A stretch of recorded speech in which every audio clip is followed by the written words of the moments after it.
আসসালামু আলাইকুম রহমতুল্লাহ। প্রিয় দর্শক, কেমন আছেন? আশা করি ভালো আছেন। প্রিয় দর্শক, সরবরাহ দ্বিগুণ করেও চাহিদা পূরণ করতে পারছে না টিসিবি।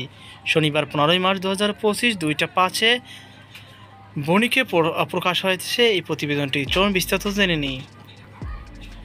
প্রিয় দর্শক, প্রতিদিনই বড় হচ্ছে ট্রেডিং কর্পোরেশন অব বাংলাদেশ টিসিবির পণ্য সরবরাহ ও বিক্রয় কেন্দ্রগুলোর সামনে অপেক্ষমান মানুষের সারি।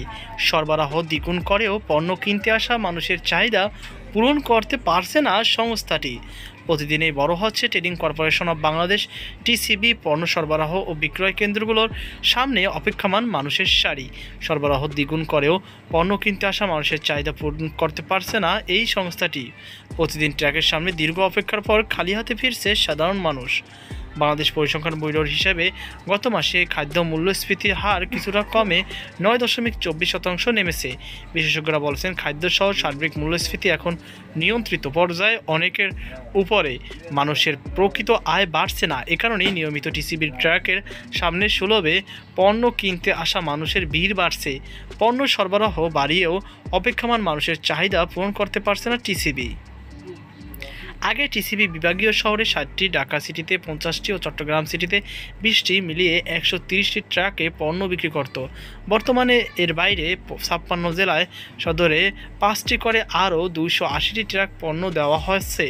আগে প্রতি ট্রাকে পণ্য সরবরাহ করা হতো 200 জনের জন্য। মার্চ থেকে প্রতি ট্রাকে সরবরাহ করা হচ্ছে 400 ক্রেতার জন্য। সব মিলিয়ে সারা দেশে এখন টিসিবি 410টি ট্রাক সেলে পণ্য বিক্রি করছে। এর বাইরে নিয়মিত কার্যক্রমের অংশ হিসাবে 63 লাখ পরিবারকে ফ্যামিলি কার্ডের মাধ্যমে পণ্য বিক্রি করছে টিসিবি। এরপরও সুলভে পণ্য কিনতে আসা নিম্ন আয়ের মানুষের চাহিদা পূরণ করতে পারছে না টিসিবি। দীর্ঘ লাইনের অপেক্ষার পরও খালি হাতেই ফিরছে অনেকে। রাজধানী কাউরান বাজারে টিসিবি ডিলারের মেসার্স ব্রাদার্স এন্টারপ্রাইজ ট্রাকে পণ্য বিক্রি করে নিম্ন আয়ের মানুষের কাছে। সেখানে গিয়ে দেখা গেছে যে মানুষের সারি নির্দিষ্ট সীমা ছাড়িয়ে মূল সড়কে পর্যন্ত পৌঁছেছে।